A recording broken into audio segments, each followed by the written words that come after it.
ಇವತ್ತೇನೇ ತೇಲಿ ಬಂದು ಕೇಳುವಾಗ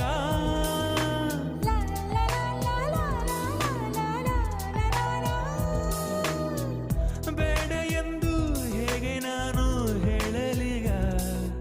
ಯಾರವಳು ಯಾರವಳು ಯಾರೋ ಅವಳು